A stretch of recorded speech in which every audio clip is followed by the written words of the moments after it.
Bonjour à tous, je suis Kezia de l'agence Plan Square et bienvenue dans cette formation Comment créer votre premier site vitrine sur WordPress.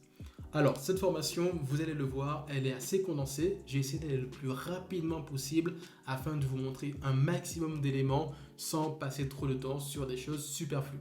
Sur cette formation, on va voir comment installer WordPress sur un hébergeur web payant, comment l'installer gratuitement sur notre PC, comment créer nos premières pages, nos premiers éléments et mettre en ligne notre site. Si vous souhaitez en savoir plus sur WordPress et aller plus loin dans cette formation, je vous mets un lien en description via lequel vous allez pouvoir profiter de 20% de réduction sur ma formation. J'ai créé une formation beaucoup plus complète dans laquelle je vous montre des éléments, les éléments qu'on va voir ensemble dans cette formation et d'autres méthodes, d'autres astuces pour vous perfectionner sur WordPress et à la fin de cette formation, créer votre premier site sans passer par un prestataire externe. Sur ce, j'espère que cette formation va vous plaire. Tous les liens, tous les outils dont je vais parler, je mettrai tout en description et je vous souhaite une très bonne formation.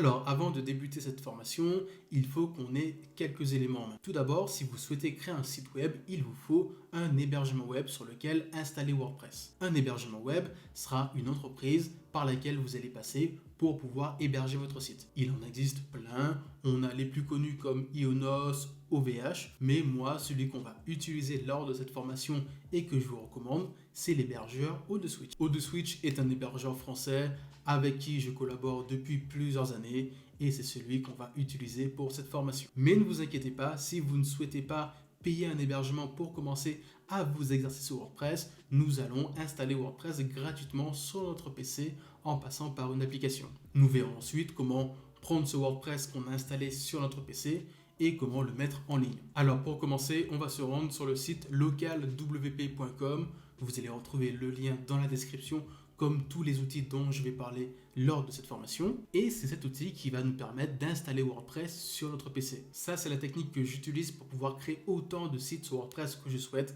afin de m'entraîner avant de mettre mon site en ligne. Parce qu'on n'a pas envie de payer un hébergement alors qu'on est juste là pour s'entraîner à créer notre premier site. Mais ne vous inquiétez pas, comme j'ai dit précédemment, nous pourrons par la suite prendre ce site sur local, le migrer afin de le mettre en ligne. Tout ça, on le verra en fin de formation. Alors, j'arrive sur le site de LocalWP. Je clique en haut à droite sur Download. Je choisis ma plateforme. Actuellement, je suis sur Mac avec une puce M1, donc je suis sur Apple Silicon. Vous pouvez utiliser cette application sur Windows, sur Mac et sur Linux. Ensuite, je rentre mes informations et je clique sur Get It Now. Alors, une fois que vous avez téléchargé Local, l'application se trouve dans vos documents téléchargés. Vous l'installez. Si vous demande d'accéder à des éléments sur votre PC, vous acceptez tout. Et une fois que tout est installé, nous allons arriver sur l'application locale.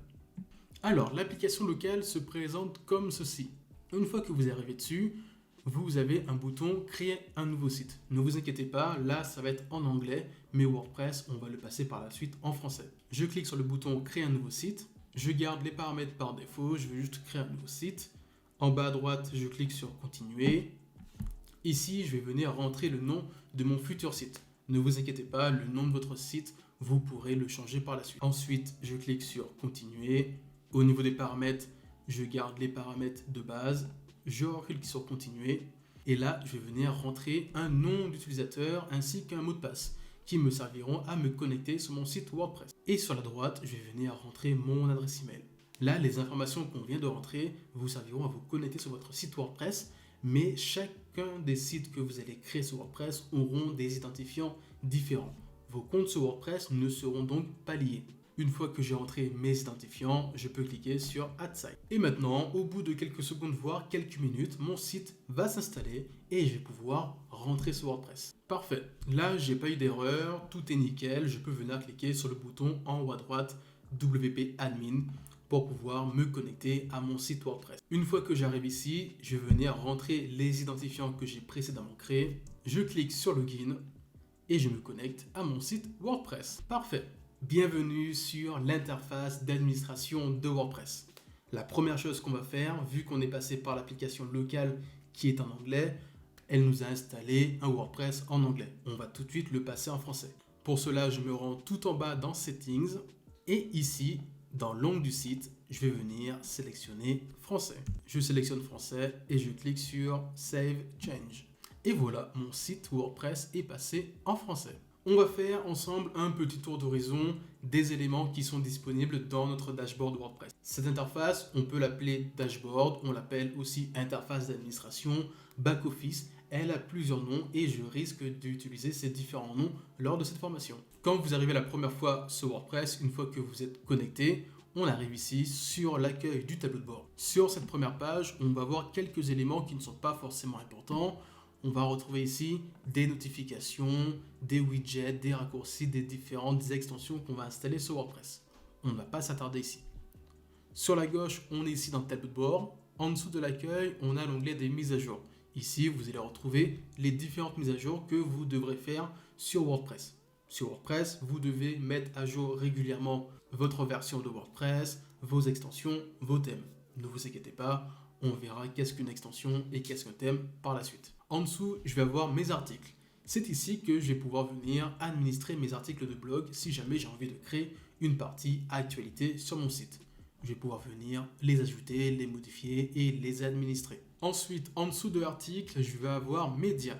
Ici, ça va être ma médiathèque. C'est ici que je vais pouvoir venir importer mes différents fichiers, que ce soit des images, des photos, des vidéos, des PDF. Vraiment, je peux venir importer ce que je souhaite afin de l'afficher sur mon site. Ensuite, en dessous de médias, nous avons les pages. C'est ici qu'on va venir créer les différentes pages qui vont venir composer notre site WordPress. En dessous, vous avez les commentaires. Ça, ce sont les commentaires que vous pourrez administrer si jamais vous avez une page blog et surtout si vous avez activé les commentaires sur votre page blog. En dessous, nous avons l'onglet Apparence. C'est ici qu'on va pouvoir venir gérer notre thème WordPress. Je vais y revenir par la suite. On va installer ensemble notre thème WordPress afin de débuter. Et en dessous, ce sont les extensions. Les extensions, pour la faire simple, ce sont des modules complémentaires qu'on va venir intégrer à WordPress afin de rajouter tout plein de fonctionnalités. En dessous, nous avons l'onglet compte. Ici, vous allez pouvoir administrer tous les comptes sur WordPress, que ce soit votre compte ou tous les comptes des personnes qui vont venir collaborer avec vous sur votre site web. En dessous, nous avons les outils. Là, on ne va pas trop s'attarder ici car ce sont tout un tas d'outils pour pouvoir importer, exporter des éléments d'un site WordPress à un autre. En ce qui concerne l'importation et l'exportation de sites, je vous montrerai à la fin de la formation comment prendre ce site WordPress qu'on est en train de faire sur notre PC et comment le mettre en ligne sur un hébergeur web. On ira acheter un hébergeur, on installera ensemble tout ce qu'il faut installer sur le Switch et on fera la migration en quelques minutes. Et en dessous, vous avez Réglages. Ici, dans Réglages, on va souvent faire des allers-retours, mais principalement, vous allez pouvoir venir ici changer le titre de votre site, le slogan, votre adresse email d'administrateur, la langue du site, le format de l'heure, etc. La première chose qu'on va faire une fois qu'on a installé WordPress, avant de commencer à créer nos pages, on va venir installer un thème sur WordPress. Le thème sur WordPress, ça va être la base, ce qui va nous permettre de construire l'ensemble de notre site. Petite chose à noter, un thème sur WordPress ne veut pas dire thématique. Ce n'est pas parce que vous souhaitez faire un site pour un plombier ou pour un architecte qu'il va falloir prendre un thème architecte ou plombier. Voyez le thème sur WordPress un peu comme la base, les fondations d'une maison sur laquelle on va venir rajouter des murs, faire des fondations avec des extensions et des pages. Ça va être le socle sur lequel on va venir travailler. Il existe différents types de thèmes pour différents usages, mais dans notre cas, on va venir créer un site vitrine, donc je vais vous montrer le thème que j'utilise pour la plupart de mes sites vitrines. Pour ajouter un thème, je me rends sur la gauche dans mon onglet Apparence et j'arrive sur Thème. Ici, je vais avoir tous les thèmes qui sont déjà préinstallés sur WordPress. De base, quand vous faites une installation de WordPress, vous allez toujours avoir les mêmes thèmes, 21, 23, 22, etc. Mais ça, on ne va pas les utiliser. Nous, ce qu'on va faire, on va venir ajouter un nouveau thème. Pour cela, je vais venir cliquer sur Ajouter et on va venir utiliser le thème Astra, juste là. On clique sur Installer et on va venir cliquer sur Activer une fois que l'installation sera terminée. Et là, je clique sur Activer. Parfait, je vois que le thème Astra s'est bien téléchargé, je vais pouvoir l'utiliser. Les autres thèmes que j'ai, je vais pouvoir les supprimer, mais avant de les supprimer, je vais vous montrer la différence entre mon thème Astra et mon thème 2021. Si par exemple là, j'active ce thème et que je me rends sur la page d'accueil de mon site, pour se rendre sur la page d'accueil, je clique tout simplement tout en haut, j'ai un petit icône de maison avec le nom de mon site, je clique dessus et là ça m'ouvre la page d'accueil. Je vois que j'ai une page d'accueil avec un fond vert, un footer, c'est-à-dire le pied de page qui n'est pas forcément beau et je n'ai pas d'en-tête. Je retourne en arrière et là je vais venir activer mon thème Astra. Et maintenant, si je retourne sur ma page d'accueil, je me rends compte que j'ai une meilleure harmonie. J'ai un pied de page qui commence déjà à ressembler à quelque chose, ainsi qu'une en-tête qui, pour l'instant, est meilleure que la précédente. Alors, pour retourner sur mon dashboard, mon espace administrateur, je peux venir cliquer sur l'icône de WordPress qui se trouve tout en haut à gauche. Parfait. Je retourne dans Apparence et dans Thèmes et je vais venir supprimer les thèmes dont je ne vais pas me servir. Je sélectionne mon thème. Je fais supprimer. Pareil pour celui-ci, je clique dessus, ensuite supprimer. Hop, et voilà. Parfait, ma base Astra est installée. Je vais pouvoir l'utiliser pour construire mon site. Si vous souhaitez en savoir plus sur les thèmes sur WordPress, je passe un peu plus de temps à vous expliquer les différents types de thèmes. Je vous présente beaucoup plus de thèmes sur ma formation Comment créer un site web. Vous retrouverez tous les liens dans la description. Parfait, là c'est bon, j'ai mon thème qui est installé. Deuxième étape, je vais venir installer les extensions primordiales dont je vais avoir besoin pour mon site. Pour cela, je me rends dans Extensions, toujours dans ma barre latérale. Je clique ensuite sur Ajouter pour venir ajouter mes premières extensions. Et pour trouver toutes les extensions que je vais venir installer, je vais me rendre dans l'onglet Populaire pour accéder aux extensions les plus populaires. Sur WordPress, il existe vraiment des extensions pour faire ce que vous souhaitez. Actuellement, en gratuit sur WordPress, il y a plus de 55 000 extensions de disponibles. Mais je vais vous montrer celles que j'utilise sur tous mes sites et celles qu'on va utiliser lors de cette formation. Tout d'abord, il me faut une extension pour venir construire mes pages. Parce que sur WordPress, je vais avoir un constructeur de pages de base qui est intégré, qui s'appelle Gutenberg, sauf qu'il n'est pas super à prendre en main et je vous recommande fortement de partir sur l'éditeur de pages qui s'appelle Elementor. Elementor en français c'est un constructeur de pages, mais en termes anglais on va plutôt parler de Page Builder. Au niveau des constructeurs de pages, on a comme je vous l'ai dit celui de base de WordPress qui s'appelle Gutenberg qu'on ne va pas utiliser. On a Elementor qui est beaucoup plus permissif et qui nous permet de faire de magnifiques sites. Et le concurrent principal d'Elementor, c'est Divi. L'avantage d'Elementor, c'est qu'on va pouvoir l'utiliser de manière totalement gratuite. On a la version gratuite d'Elementor, mais on va aussi retrouver une version professionnelle qui nous débloquera tout un tas de fonctionnalités. Mais ne vous inquiétez pas, pour votre premier site WordPress, vous n'aurez pas besoin de passer sur la version pro. Mais si jamais vous souhaitez acheter cette version, je vous mets tous les liens pareil dans la description. Là, j'ai cliqué sur Installer maintenant. Mon extension s'est installée et je vais pouvoir cliquer sur Activer pour l'activer. Ça m'a redirigé sur mon onglet Extension et Extension installée, je vois que Elementor est bien apparu. En fonction des installations de WordPress, l'install d'Elementor n'est pas exactement la même. Je sais que des fois, Elementor, une fois que je l'active, on a un petit pop-up qui s'affiche en rose où on va vous demander de vous connecter à Elementor, etc. Vous pouvez sauter cette étape en cliquant sur la croix en haut à droite. Parfait. Là, je vois que mon installation a bien été faite, mon extension est bien activée. Je vais venir installer toutes mes autres extensions. Je reclique sur le bouton Ajouter. Je retourne dans l'onglet Populaire. Et là, je vais venir installer les extensions suivantes. Il nous faut en plus d'Elementor, Yoast SEO. Yoast SEO sera notre extension qui nous servira à optimiser notre référencement naturel par la suite sur nos pages et sur nos articles. Je vais ensuite avoir besoin d'une extension pour pouvoir gérer mes formulaires de contact afin de créer une page contact. Pour ce faire, je peux venir installer l'extension WP Form ici, Contact Form by WP Form. Je clique sur Installer. Je descends un peu et je vais avoir besoin d'une extension pour sécuriser mon site WordPress. Faites attention, quand vous créez un site sur WordPress, la sécurité c'est vraiment très important. La sécurité va se jouer à différents niveaux. Tout d'abord au niveau de votre hébergement web. Choisissez un bon hébergeur, c'est pour ça que je vous recommande de partir sur l'hébergeur ou de Switch. Ensuite, il vous faut des identifiants et des mots de passe sécurisés. Essayez d'avoir des mots de passe compliqués avec des majuscules, des chiffres, des lettres et des caractères spéciaux. Et enfin, ayez une extension de sécurité comme WordFence Security. Et ensuite, je vais venir installer l'extension Lightspeed Cache. Lightspeed Cache sera mon extension qui me permettra d'optimiser la vitesse de chargement de mon site WordPress. Je l'installe. Ne vous inquiétez pas, toutes les extensions que j'installe, je ne les active pas pour l'instant car on le fera au fur et à mesure quand on en aura besoin. Ensuite, on va avoir besoin de l'extension Starter Template. Ça, on va l'utiliser juste après. C'est une extension qui nous permettra d'avoir accès à tout un tas de templates afin de créer notre site WordPress en quelques minutes. Je clique ensuite sur Installer. Ça m'a ouvert une page. On va y revenir juste après. Pour la quitter, je vais venir cliquer sur le bouton en bas Back et revenir en arrière dans Extensions. Alors, il nous manque deux extensions. L'extension qui nous manque, ça va être l'extension Smush Lazy Load. Smush Lazy Load, vous tapez le nom dans la barre de recherche, c'est une extension qui va nous permettre d'optimiser le poids et la taille de nos images. Car sur WordPress, le poids de vos images, c'est souvent ce qui va jouer un rôle très important au niveau de la vitesse de chargement de votre site. Car souvent, on va avoir tendance à importer sur WordPress des images beaucoup trop lourdes, surdimensionnées, et ça va fortement ralentir notre site.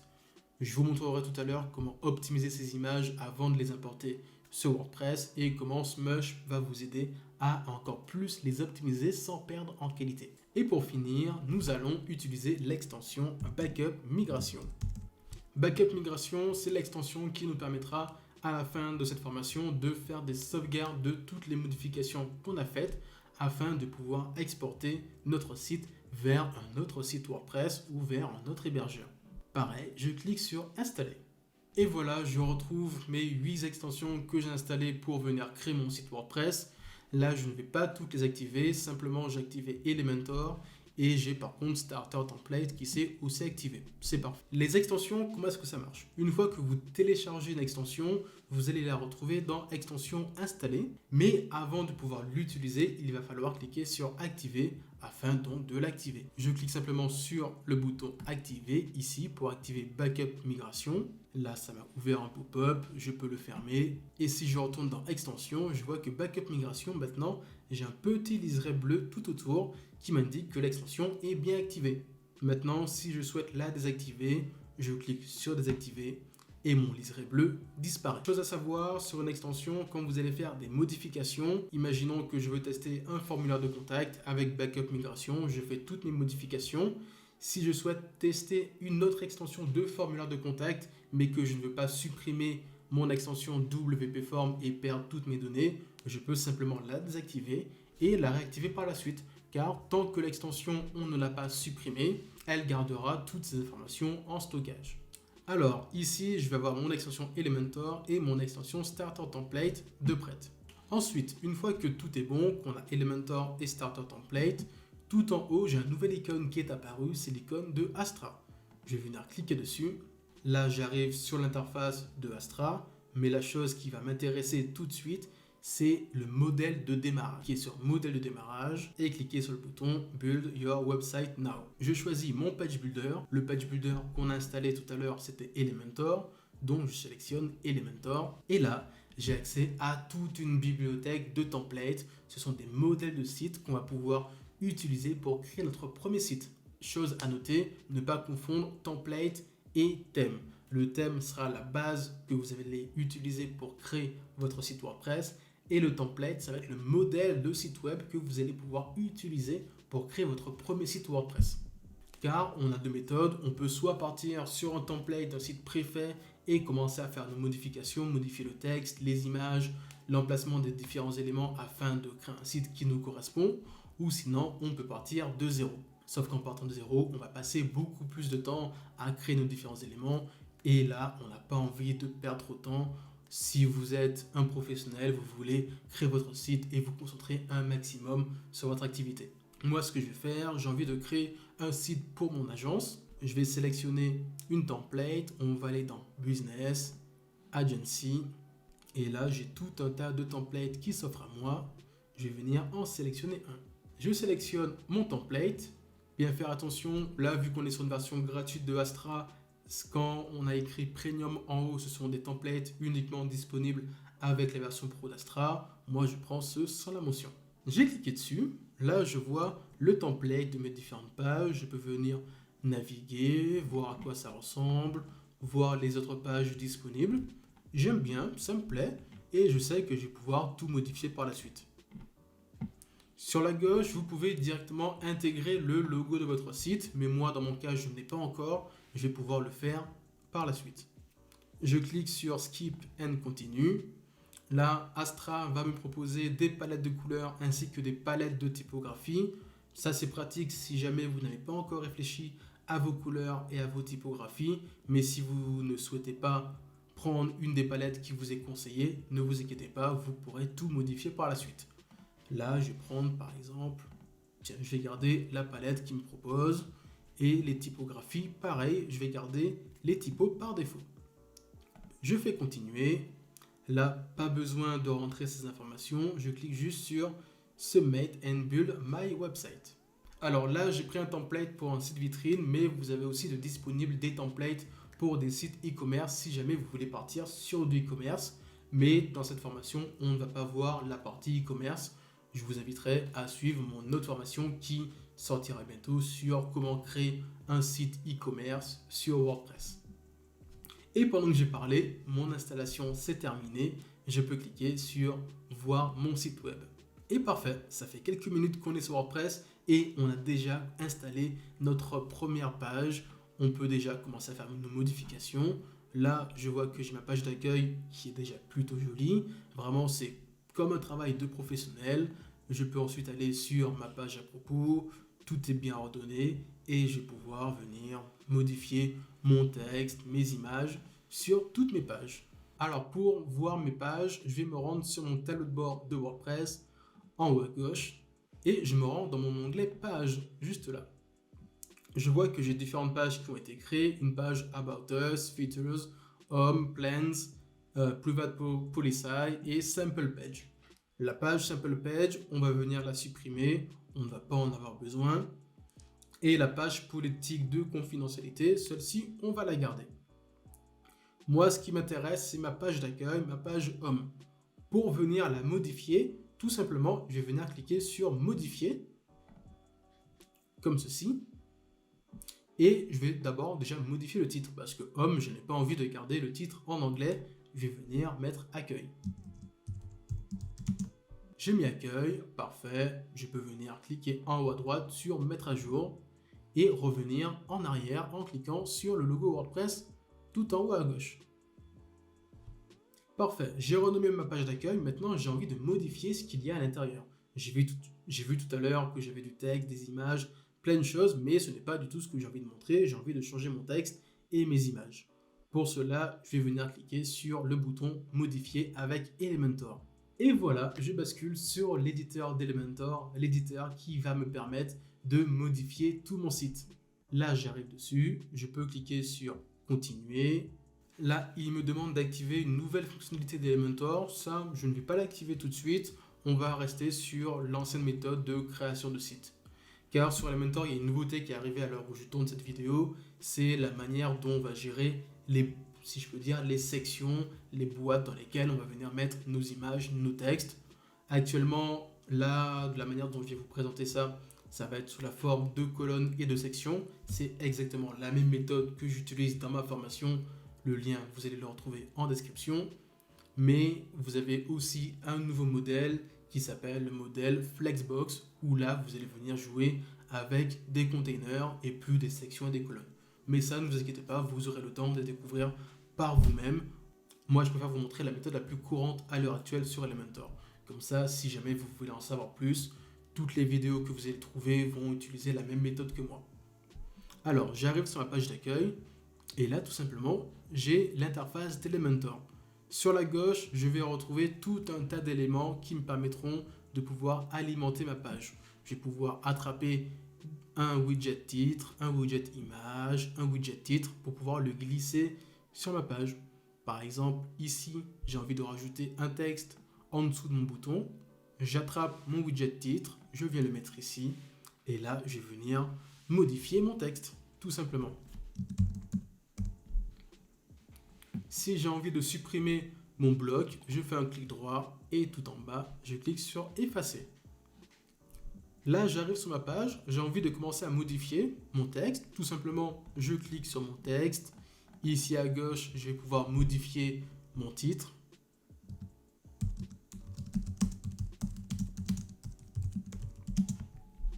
Hop, ma superbe application. Mon texte en dessous, je clique tout simplement. Je peux mettre une description. En dessous, mes boutons, pareil, je peux venir modifier mon bouton. Je clique dessus, j'ai la possibilité de venir modifier le texte, mettre par exemple découvrir. Et en dessous, mettre un lien. Je peux mettre soit un lien externe à mon site. Imaginons, c'est le lien pour télécharger mon application. Je vais mettre le lien vers mon application ou vers un site externe.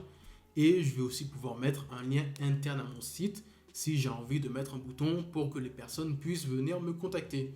Ici, dans le lien, je vais pouvoir mettre... Là, j'ai pas de page contact, mais j'ai une page qui s'appelle About. Je tape le nom de ma page. Et là, WordPress me propose la page About, car il sait que cette page existe et il va automatiquement me mettre le lien au niveau du bouton. Ne vous inquiétez pas en ce qui concerne les liens internes. Là, avec la méthode que je vous ai montrée, si jamais demain vous migrez votre site et que votre nom de domaine et vous a changé, les modifications se feront automatiquement. Là, mon bouton va rediriger sur local 2.1004. Si demain, ce nom de domaine localhost est remplacé par un vrai nom de domaine, par exemple palmsquare.fr, ça va automatiquement rediriger vers palmsquare.fr/aboutus. Alors, mon texte ici, comme tous les éléments, je vais pouvoir soit modifier le contenu, modifier l'alignement, je peux aussi venir modifier la couleur. Ici, de blanc, je peux venir prendre une couleur de mon thème, le passer en orange ou tout simplement modifier la couleur à la main. Je peux faire pareil pour ma description. Pour mon bouton, pareil, j'ai toujours un onglet style où je vais pouvoir venir modifier la couleur du texte de mon bouton, la couleur de l'arrière-plan, ainsi de suite. Ensuite, sur la gauche, je vais avoir une image. Cette image, c'est une image d'application. Je peux venir la supprimer si jamais elle ne m'intéresse pas en faisant un clic droit, effacer, ou je peux venir la remplacer. Je clique dessus. À gauche, j'ai un onglet qui vient de s'afficher. Hop, je clique ici. Et là, j'ai accès à toutes les images dans ma médiathèque. Et je vais pouvoir soit sélectionner une image qui est déjà présente ou venir importer mon image. Pour importer une image sur WordPress, vous pouvez le faire soit depuis Elementor, comme j'ai fait maintenant, ou sinon, on peut passer directement depuis le back-office et aller sur l'onglet Média. Je vous montre la méthode en passant par le back-office qui va être la même qu'en passant par Elementor. Je me rends sur l'onglet Média, je clique sur Ajouter, sélectionner des fichiers et là, je vais pouvoir venir sélectionner une image depuis mon Finder. Là, parfait, mon image s'est téléchargée, je la retrouve en bas, je peux venir cliquer dessus pour voir les différentes informations de cette image. Alors, comme j'ai dit précédemment, une image, c'est vraiment très important. Il faut faire attention aux images qu'on vient mettre sur notre site. Il faut vérifier deux informations très importantes. Tout d'abord, ça va être la taille de votre fichier et les dimensions de ce dernier. La taille, on peut aussi l'appeler poids, ça va être combien pèse votre fichier. Ici, vu que j'ai cliqué sur mon image, je peux voir à droite la taille de ce dernier. Là, j'ai une image qui fait 26 kilooctets. C'est parfait. Et au niveau des dimensions, je suis à 1820 par 1024. Au niveau de la taille et des dimensions parfaites, ce que je peux vous recommander, c'est de ne pas importer une image qui pèse plus de 600 kilooctets et qui ne dépasse pas les 2000 pixels de largeur. Si jamais vous avez une image qui est beaucoup trop lourde ou surdimensionnée, elle va fortement ralentir votre site web. Ça, c'est un élément qu'il faut faire avant d'importer son image sur WordPress afin que nos extensions d'optimisation d'image puissent plus facilement faire leur travail par la suite.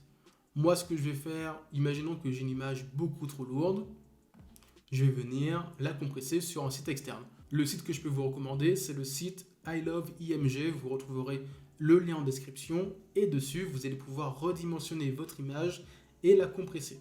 Je vais venir cliquer sur redimensionner une image, je sélectionne mon image. Là, je viens d'apporter une image qui fait 5000 pixels de largeur, c'est beaucoup trop. Je vais venir la réduire à 2000 pixels. Automatiquement, ça me met la valeur en hauteur proportionnelle. Je clique sur redimensionner l'image. Et là, je vais venir télécharger mon image. Et avant de la mettre sur WordPress, je vais venir m'assurer qu'elle pèse moins de 400-500 kilooctets. Et si jamais ce poids est beaucoup trop élevé, je vais aller la compresser. Je clique sur compresser, je sélectionne une image, je reprends l'image que je viens de télécharger et je clique sur compresser. Et là, parfait, je vois que mon image est passée de 382 kilobits à 165 kilobits ou kilooctets. Pareil, je la télécharge et maintenant je peux venir la mettre sur WordPress sans problème. Autre chose, bien faire attention à la nomenclature de vos fichiers, ne pas importer des images avec des noms aléatoires genre 123.png et aussi faites attention au format que vous utilisez. Si vous utilisez le PNG pour une image sans fond transparent, privilégiez le format JPEG. Là, j'ai importé mon image, je peux revenir sur WordPress. Là, c'est bon, j'ai importé mon image. Je peux venir sur Elementor. Je rafraîchis ma page. Je clique sur mon image. Ici, sur la gauche, je viens importer ma nouvelle image. Et parfait, j'ai importé mon image. Je peux venir dans l'onglet style, changer la largeur de cette dernière, changer la hauteur, etc. Alors, si je descends un peu, j'ai d'autres éléments. Ici, je vais avoir des petits icônes. Pareil, je peux venir cliquer ici sur mon texte pour le modifier. Modifier mes images juste là. Ici, par exemple, j'ai une galerie d'images. Je peux venir sélectionner les images ou en supprimer pour mettre celles que je souhaite. Je peux aussi modifier l'arrière-plan de ma section. Là, j'ai une section qui est assez petite. Je peux venir augmenter déjà la taille de la section en cliquant ici sur le petit liseré, juste là. Je peux aller dans hauteur pour venir modifier la hauteur, soit mettre une hauteur minimum. Je vais mettre une hauteur à 326 pixels, ou sinon je peux mettre une hauteur qui va être adaptée à l'écran. Si je me rends dans l'onglet style, je peux venir changer l'arrière-plan de cette section. Là, il est blanc. Je vais dans l'icône classique. Je sélectionne une couleur et là, je peux venir modifier la couleur de mon arrière-plan. Je descends un peu et vraiment tous les éléments, je vais pouvoir venir cliquer dessus, les changer, les mettre en forme vraiment à ma guise. Mais je peux aussi très bien me dire, ok, il manque une section, j'aimerais bien présenter un autre élément sur ma page. Je peux venir construire ma section. Pour construire sa section, on peut soit la faire de zéro ou sinon, encore une fois, partir sur un modèle. Pour partir de zéro, je peux venir cliquer sur le bouton plus juste là, sélectionner un style de structure avec une ou plusieurs colonnes et dedans, tout simplement, je vais venir rajouter mes éléments.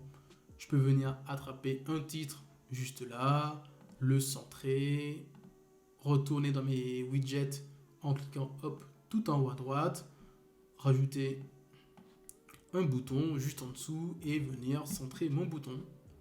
On va augmenter la taille de cette section. En hauteur, pareil, je reclique sur hauteur minimum. Je vais venir mettre à 500 pixels. Et dans l'arrière-plan, je vais venir mettre une image. Comme ceci, on va prendre cette image par exemple. Là, l'image, elle ne me convient pas parce qu'elle se répète vu qu'elle est trop petite. Pour cela, en dessous de l'image, je vais aller dans répéter et mettre en non répété. En position, je vais la mettre sur la droite. Je sélectionne centré droit, comme ceci. C'est parfait. Et je peux même rajouter du texte en dessous de mon titre. Et voilà, j'ai créé ma section. Mais sinon, si j'ai pas envie de me prendre la tête, je peux partir d'un modèle tout fait.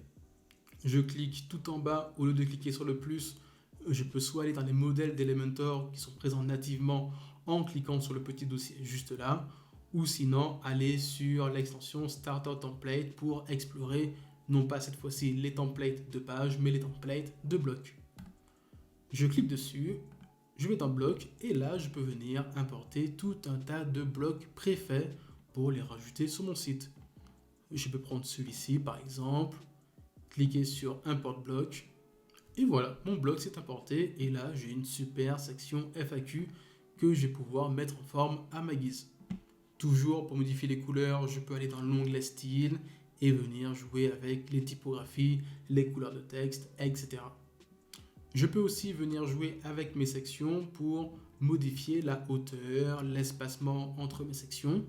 Par exemple, ici, imaginons que je n'ai pas mis de hauteur minimum, mais que je suis resté en hauteur par défaut. J'ai envie d'espacer ma section de la section précédente et d'augmenter l'espace à l'intérieur. Pour cela, je peux me rendre dans l'onglet Avancé et jouer avec soit les marges internes ou soit les marges tout court qui sont les marges externes. Ça veut dire l'espace qui sera à l'extérieur de mon élément. Ici, dans marge externe, je peux venir mettre 50 pixels en haut et en bas. Comme ça, mon élément s'éloigne de 50 pixels en haut et en bas. Ou sinon, je peux venir modifier l'espacement à l'intérieur de ma section. Et là, par exemple, mettre 50 pixels. Et cette fois-ci, l'espace n'est plus à l'extérieur, mais à l'intérieur de mon élément. Alors là, je fais mes modifications sur mes différents blocs. Si jamais vous voulez, par exemple, supprimer un bloc, on a vu qu'on peut faire clic droit, effacer. Je peux aussi faire clic droit, copier, coller, copier le style et coller le style, ou dupliquer mon élément. Je peux aussi accéder à l'historique de mes modifications. Imaginons que j'ai fait une erreur. Je peux faire un simple CTRL-Z ou sinon, en bas à gauche, je vais avoir plusieurs éléments. Ici, au centre, je vais accéder à l'historique de mes modifications. Là, je vois toutes les sections que j'ai modifiées. Et pareil, si jamais vous sauvegardez vos modifications, que vous travaillez pendant une semaine et que vous voulez retourner à votre version d'il y a 3 jours, vous pourrez passer par ici en allant dans l'onglet Révision. Ensuite, toujours sur la petite barre en bas, je peux accéder à mon navigateur pour pouvoir naviguer plus facilement entre mes différents éléments. Et je peux aussi accéder aux réglages, au mode responsive et à un aperçu de mes modifications. Alors au niveau du mode responsive, le responsive, qu'est-ce que c'est? Ça va être comment votre site va s'adapter en fonction du device sur lequel il va être. Si il est sur un PC, un téléphone ou une tablette, vous allez pouvoir le gérer directement sur votre page sur Elementor. Pas besoin de créer une page pour PC, une page pour téléphone. Tout va s'adapter automatiquement, même si avec les templates qu'on a installés, tout sera déjà assez harmonieux. Mais si jamais vous créez des sections sur mesure, vous pourrez adapter vos sections sur mobile et sur PC à votre guise. Je clique tout en bas sur l'icône mode responsive et je sélectionne téléphone. Et là, je peux voir à quoi ressemble mon site sur téléphone. Là, les sections que j'ai pas touchées sont nickel, mais je vois que si je monte tout en haut, ma première section ne ressemble absolument à rien sur téléphone. Je peux venir modifier mes éléments et quand vous allez dans l'onglet style pour modifier par exemple la largeur de mon image, on voit qu'on a un petit icône téléphone sur la gauche et quand vous avez un icône téléphone à côté d'un paramètre, ça veut dire que cette modification se fera uniquement sur téléphone ou sur tablette ou sur desktop. Comme ça, je peux faire des modifications sur la version téléphone de mon site, mais la version PC, grand écran, ne sera pas du tout affectée. Par exemple, ici, mon titre, je peux venir le centrer uniquement sur téléphone et si je vais en mode PC, je vois que mon texte n'est pas centré. Toutes ces modifications, il va falloir les faire absolument sur chacune de vos pages afin que votre site soit parfaitement responsive et que vous ne perdiez pas trop les utilisateurs. Et une fois que j'ai fait toutes mes modifications et que j'ai envie de passer à autre chose, je peux cliquer sur mettre à jour afin d'enregistrer mes modifications. Quand vous faites des modifications sur une page, il faut bien penser à les mettre à jour régulièrement pour ne pas perdre vos modifications. Mais si jamais vous voulez mettre à jour sans publier, ça veut dire mettre à jour vos modifications sans qu'elles soient visibles par les utilisateurs, vous pouvez cliquer sur la petite flèche à droite de mettre à jour et cliquer sur enregistrer le brouillon. Ensuite, si vous souhaitez quitter cette page pour retourner sur l'onglet, alors si vous souhaitez quitter cette page pour pouvoir retourner sur le dashboard de WordPress, tout simplement, je vais venir cliquer tout en haut à gauche sur mes 3 petits traits et cliquer sur quitter. Ici, vu que c'est la première fois que je quitte ma page, je peux sélectionner tableau de bord WordPress et faire appliquer afin de pouvoir être dirigé sur le tableau de bord de WordPress. Alors là, je suis retourné sur ma page d'accueil, je vois que mes modifications ont bien été faites et que j'ai un menu qui a été fait automatiquement via l'installation Alors si je retourne sur ma page d'accueil, je vois mes modifications qui ont été effectuées et les différentes pages qui ont été automatiquement créées. Mais si j'ai envie de rajouter une nouvelle page, par exemple une page service, il va falloir que je le fasse manuellement. Pour cela, je retourne sur le dashboard de WordPress, je me rends dans l'onglet page et je clique sur ajouter une nouvelle page. Je tape le nom de ma page, service, et je clique sur modifier avec Elementor pour automatiquement basculer sur l'éditeur d'Elementor. Parce que celui qu'on a vu précédemment, c'était l'éditeur de Gutenberg, l'éditeur de base de WordPress, mais vu qu'on a installé Elementor, on ne va pas passer par lui. J'arrive sur une page vide, je vais pouvoir venir soit construire ma page en partant de zéro, ou sinon utiliser des modèles de blocs ou de pages, soit de Elementor, ou sinon de Starter Template. Je peux venir prendre des blocs, les assembler un par un, et venir donner un style à ma page. Si jamais j'ai envie de récupérer un bloc que j'ai bien aimé sur ma page d'accueil, par exemple, tout simplement, je vais venir ouvrir ma page d'accueil, je clique sur modifier avec Elementor, je vais venir récupérer la section qui m'intéresse, par exemple cette section-là, je l'aime bien. Je vais venir faire un clic droit bien à ce niveau-là pour récupérer une section. Sinon, si j'ai envie de récupérer un widget, je clique ici. Mais moi, je récupère ma section, je viens faire un clic droit, copier. Je retourne sur ma page service, je fais un clic droit et je peux coller mes éléments. Et voilà, je construis ma page pas à pas et une fois qu'elle est terminée, je peux venir cliquer tout en bas à droite, tout en bas à gauche, sur publier. Maintenant que j'écris ma page, j'ai envie qu'elle se rajoute à mon menu. Là, pour l'instant, j'ai seulement accueil, about us, features, etc. J'ai envie de rajouter ma page service. Pour cela, je retourne sur le dashboard de WordPress. Je me rends dans l'onglet apparence et dans le sous-onglet menu pour venir créer mon menu. Là, vu qu'on est passé par un template, le template nous a automatiquement créé un menu de navigation qui s'appelle ici Primary Menu, désolé pour mon accent anglais, et là je retrouve mes différentes pages. Je peux venir rajouter ma page service par exemple, qui se trouve sur la gauche. Je la sélectionne, je clique sur ajouter au menu, et voilà, j'ai ma page service. Je peux venir la drag and drop et la mettre où je souhaite. Une fois que j'ai fait mes modifications, je peux venir cliquer sur enregistrer mon menu. Et si je retourne sur ma page d'accueil, je vois que ma page service s'est bien rajoutée à mon menu. C'est parfait.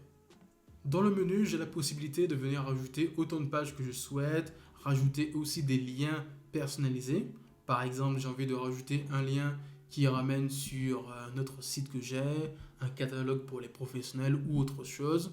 Je peux venir ici, cliquer sur lien personnalisé, mettre l'URL de mon site, palmsquare.fr, un texte pour mon menu, je vais mettre par exemple test, je fais ajouter au menu, j'enregistre, et là, si je me rends sur ma page d'accueil, je vois que j'ai ma nouvelle page, mon nouvel élément qui s'est rajouté. Et si je clique dessus, ça me ramène sur un autre site. Alors là, on a créé des pages classiques qu'on peut retrouver sur la plupart des sites vitrines, mais il manque un élément très important, ça va être un formulaire de contact. Parce que là, on n'a aucun moyen de pouvoir contacter l'entreprise. Pour ce faire, je vais retourner sur mon dashboard WordPress et je vais venir activer l'extension WP Form, celle qui nous servira à construire nos formulaires de contact. Mon extension est activée, je clique sur WP Form. Je vois que j'ai déjà un formulaire qui a été créé. Je pense que c'est le template que j'ai installé qui me l'a créé, mais on ne va pas s'en servir. Je vais le mettre directement à la corbeille. Moi, je vais venir créer un nouveau formulaire. Pour ce faire, je vais venir cliquer sur ajouter. Allons-y. Je peux soit partir sur un formulaire vide, mais on n'est pas là pour perdre du temps. On va partir sur un formulaire de contact simple. Je clique sur utiliser comme modèle. Ici, j'ai la possibilité de venir construire mon formulaire. Soit j'utilise les champs de base, nom, prénom, email, et je peux venir rajouter des champs dans mon formulaire, comme le champ nombre, pour rajouter un numéro de téléphone. J'aurais pu utiliser un champ numéro de téléphone, mais malheureusement, avec WP Form, il n'est pas disponible gratuitement. Là, je vous montre comment utiliser WP Form, mais par contre, vous avez tout un tas d'autres extensions pour créer des formulaires qui existent. Là, c'est celle la plus populaire, je vous la présente, mais si jamais vous souhaitez en utiliser d'autres, vous êtes libre, vous tapez formulaire de contact sur WordPress dans la barre de recherche des extensions et vous allez facilement trouver une qui peut vous plaire. Ensuite, une fois que j'ai fini mes modifications, je peux cliquer sur le bouton enregistrer pour enregistrer mon formulaire de contact et fermer. Ici, j'ai mon formulaire de contact qui a été créé, c'est parfait. Je vous laisse aussi le temps par la suite d'aller dans les réglages, de modifier les paramètres de votre formulaire. Mais là, de base, comme il est actuellement, tous les messages qui seront envoyés par ce formulaire atterriront dans votre boîte email. Maintenant, ce que je vais faire, je vais venir rajouter ma page contact. Je clique sur page. On va cliquer sur ajouter. Là, je vais l'appeler contact. Hop, modifier avec Elementor. Je rajoute un titre. Hop, je vais mettre contact. Et je vais venir glisser mon formulaire de contact. Pour cela, dans la barre de recherche de Elementor, je vais venir taper WP Form. Je l'attrape, je le glisse juste là. Et là, maintenant, je vais venir sélectionner mon formulaire de contact que j'ai créé précédemment. Parfait, il est créé. Et je peux faire publier ma page afin de la mettre dans mon menu de navigation. Bien faire attention avant d'essayer de mettre votre page dans votre menu, faire attention à ce qu'elle soit bien publiée car si votre page est en brouillon, vous n'allez pas pouvoir la retrouver juste là. Je rafraîchis ma page, je sélectionne contact, je l'ajoute à mon menu et je clique sur enregistrer. Et là, si je retourne sur mon site, je vois que ma page contact a été rajoutée. C'est parfait. Alors, j'ai rajouté mes différentes pages, j'ai modifié le template que j'ai installé. Maintenant, j'aimerais bien modifier mon en-tête et mon pied de page. Pour cela, je vous invite à retourner sur la page d'accueil et à cliquer sur l'onglet personnaliser tout en haut. Et là, je vais pouvoir venir modifier l'ensemble de mon site. Tout à l'heure, avec Elementor, j'ai pu modifier mes pages. Et là, avec Astra, je vais venir modifier mon en-tête, mon pied de page, mes typographies, mes polices. Par exemple, j'ai envie de modifier ici mon en-tête. Je clique sur le petit crayon. Ici, je peux venir modifier par exemple à la hauteur de mon en-tête, la mettre où je souhaite. Je clique ici sur titre et logo du site. Je peux venir changer mon logo, changer la largeur de ce dernier, modifier si j'ai envie que le titre apparaisse ou non. Ici, j'ai un bouton pour pouvoir télécharger mon application. Je peux venir cliquer dessus. Activer ou non le bouton, changer le lien, modifier le texte. Vraiment, je peux faire tout ce que je souhaite sur mon en-tête et c'est pareil sur mon pied de page. Si je descends tout en bas et que je clique sur le petit crayon, là, je peux venir jouer avec mes emplacements, mes widgets, les déplacer à droite, à gauche et construire une en-tête et un pied de page comme je le souhaite. Alors, en ce qui concerne les couleurs et les typographies, si je retourne ici et que je me rends dans global, je vais pouvoir venir modifier mes couleurs. Ici, j'ai ma palette de couleurs globale. Imaginons que mon orange, il ne me convienne pas. J'ai envie que mon orange soit du violet. Je le passe ici en violet. Et automatiquement, tous les éléments qui étaient roses tout à l'heure sont passés en violet. Qui étaient orange tout à l'heure sont passés en violet. Et je peux aussi mettre plus de violet et tout passer en rouge comme ceci. Je vous laisserai l'occasion de modifier vos couleurs. Vous pouvez aussi modifier les typographies générales de votre page, modifier les polices pour vos titres principaux, vos titres secondaires et vraiment toutes les typographies de manière générale pour votre site. Ça, c'est une étape par laquelle vous pouvez passer soit avant de commencer vos pages ou soit une fois que vos pages sont terminées. Il n'y a pas vraiment d'ordre à respecter. Mais en tout cas, là, on a installé un template, on a rajouté une page contact, on a rajouté d'autres pages, on a modifié notre menu, on peut aussi modifier notre en-tête et notre pied de page grâce à Astra. Là, on a déjà notre base pour notre site vitrine. Mais si vous vous souvenez bien, tout à l'heure, on a installé d'autres extensions qui nous permettront d'optimiser la vitesse de chargement de notre site, la sécurité, etc. Pour ce faire, on va aller les activer. Avant de quitter cette page, je peux venir cliquer sur publier, comme ça tout se sauvegarde. Et je clique sur la croix pour pouvoir quitter cette page. Je vais ensuite sur le tableau de bord d'Elementor. Je me rends dans extension et l'extension qu'on va venir installer, c'est l'extension Smush Lazy Load. Je clique sur activer. Et là, j'ai un nouvel onglet qui est apparu en bas à gauche. C'est l'extension Smush qui me permettra d'optimiser la vitesse de chargement de mon site. Là, je peux venir suivre les différentes étapes, compresser les images de manière automatique, ok, on laisse tout activer, ok, parfait. Là, on va garder les paramètres de base en termes d'optimisation d'image. Et là, Smush me dit que 31% de mes images ont été optimisées, mais qu'il faudrait que du coup 100% des images soient optimisées. Pour ce faire, je vais venir cliquer sur Bulk Smush juste là pour pouvoir compresser mes images. Ça prendra plus ou moins de temps en fonction des images que vous avez sur votre site WordPress. Là, j'en ai pas beaucoup, donc ça ira assez vite. Cette extension et toutes les autres que je vais installer sur mon site WordPress, là, dans cette formation, je vais vraiment les survoler. Mais si jamais vous voulez en savoir plus sur ces extensions et aussi voir plus en profondeur comment fonctionne Elementor, je vous invite à aller voir ma formation sur le sujet. Vous retrouvez tous les liens en description pour voir la formation complète, comment créer un site vitrine avec Elementor. Parfait, mes images ont été compressées. Je vais venir installer mon extension suivante. L'extension suivante, c'est l'extension WordFence Security. C'est l'extension qui va venir gérer la sécurité de mon site WordPress afin d'éviter que je me fasse pirater. Elle va automatiquement bloquer les adresses IP des personnes qui vont essayer de forcer l'accès à mon site. Mais comme je vous ai dit précédemment, cette extension ne va pas faire toute la sécurité sur votre site WordPress. Elle va vous permettre d'avoir un pare-feu, si je peux dire, en termes de sécurité. Mais si vous n'avez pas un super hébergeur, et pareil, si vous n'avez pas un bon hébergeur, si vous n'avez pas des mots de passe sécurisés, l'extension ne servira à rien. Parce que je suis déjà tombé sur un site où on avait un bon hébergeur et une extension de sécurité. Par contre, le mot de passe, c'était le nom du site et j'ai pu accéder facilement au site. Donc, très important, sécuriser un maximum tous ces éléments.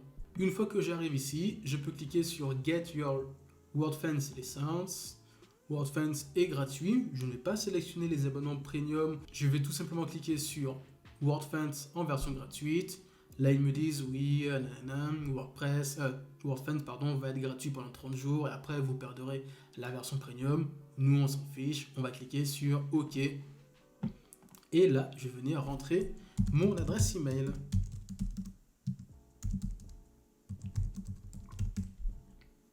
Je clique sur Yes et je clique sur, j'accepte tout ça et je clique sur Envoyer. Et là, parfait.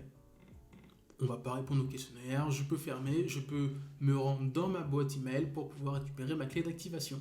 Là, je me suis rendu sur ma boîte email. J'ai reçu ma clé d'activation de WordFence. Je clique sur Install My License Automatically. Désolé encore une fois pour l'accent. Et normalement, ça va automatiquement se synchroniser entre WordFence et votre site web. Ok, parfait. La synchronisation, c'est bien fait. Je peux cliquer sur Install licence. Et là, la licence va s'installer. Alors, WordFence, c'est bien installé. Là, vous n'avez rien à paramétrer sur WordFence. On peut venir activer nos autres extensions. Moi, ensuite, je vais avoir besoin de l'extension Lightspeed Cache qu'on a installée précédemment, qui va nous servir à optimiser la vitesse de chargement de notre site WordPress. Tout simplement grâce à Lightspeed Cache qui s'est activé et que je retrouve tout en haut ici.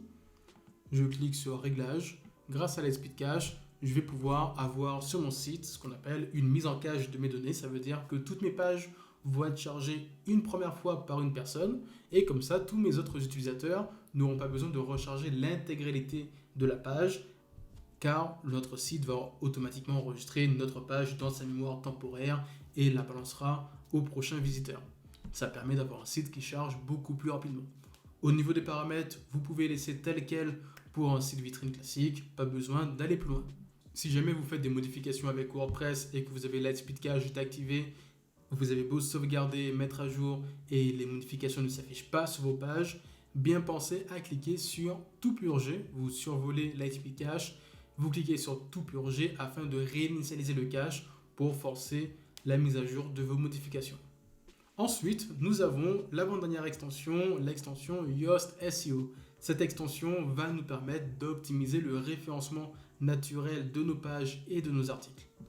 Pour voir à quoi ça ressemble, là je l'ai activé, je me rends dans page, je prends par exemple ma page Elle est où ma page service? Juste là, je fais modifier.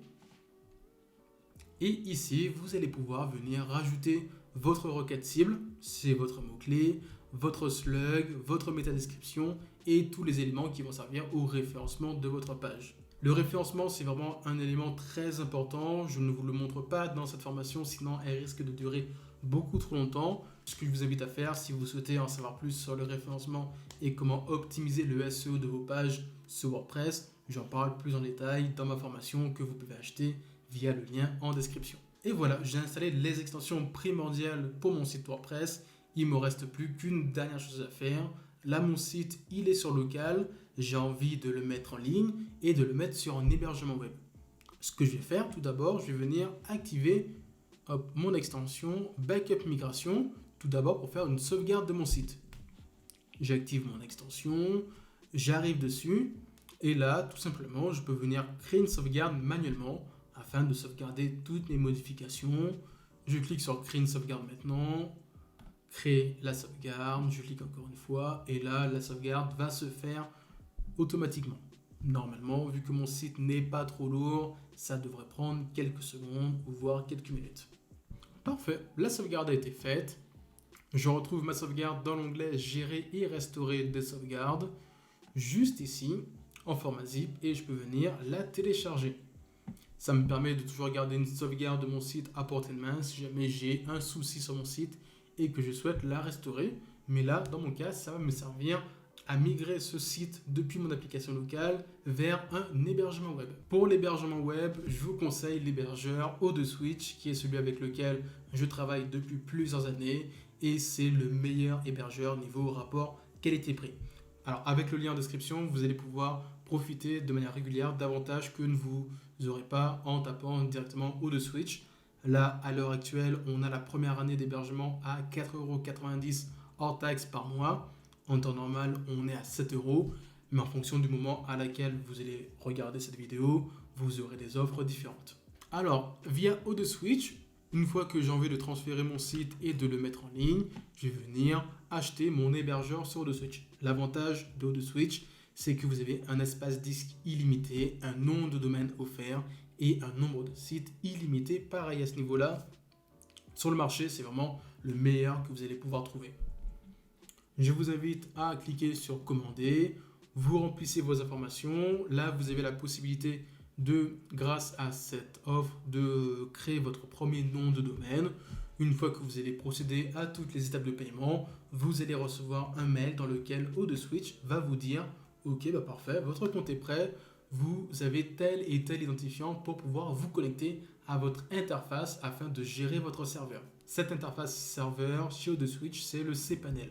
Ne vous inquiétez pas, ce n'est pas une interface qui va être trop compliquée à être utilisée.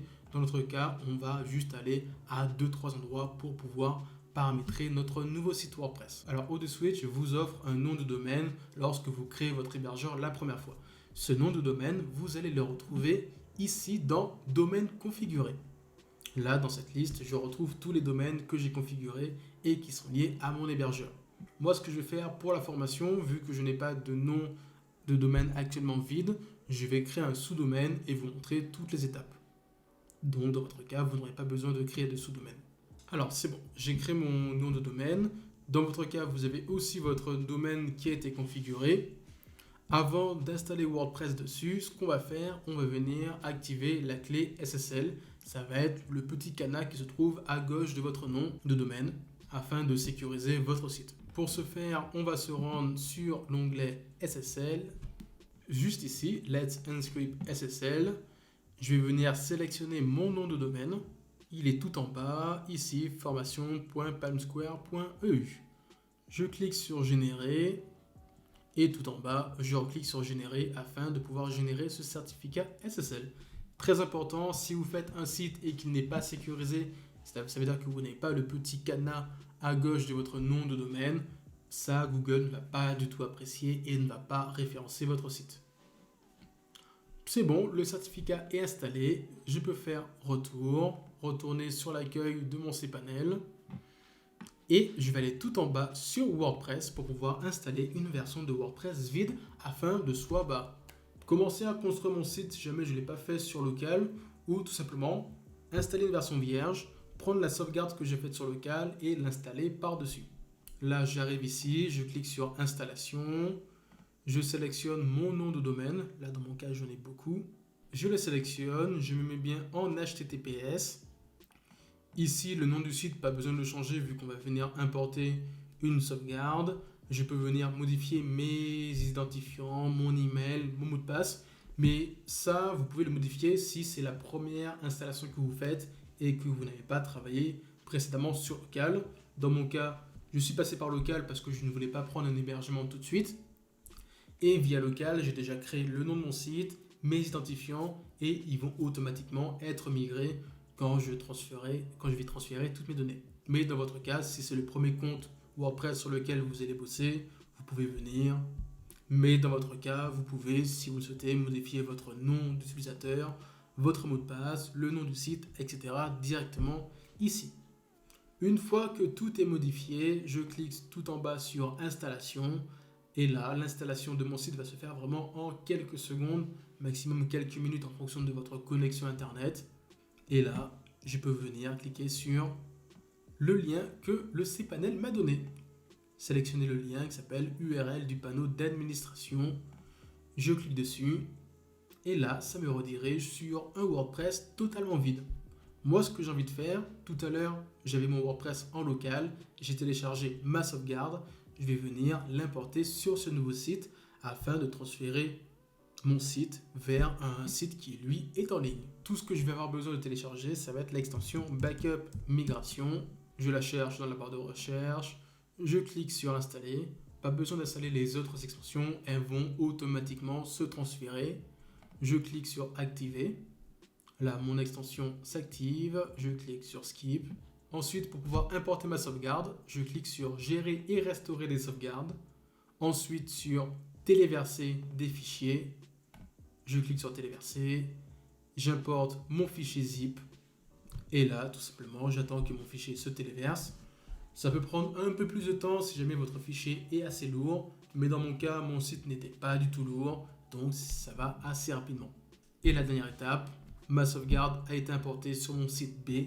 Je peux cliquer sur restaurer afin de restaurer ma sauvegarde sur ce site. Là, pareil, ça peut prendre un peu de temps en fonction du site que vous importez. Dans mon cas, c'est rapide et c'est terminé. Parfait.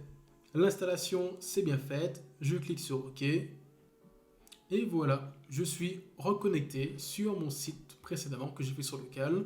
J'ai toutes mes pages, toutes mes images et je vois bien que mon URL a changé. Ici, je suis sur formation.palmsquare.eu alors qu'avant, j'étais sur local de .1004, etc. Et si je vais en navigation privée, je vois que mon site est bien en ligne. Et voilà pour cette formation. Je sais qu'elle était super concise et qu'on est passé rapidement sur beaucoup d'éléments, mais j'ai vraiment essayé d'être le plus concis possible pour voir le plus d'éléments possible.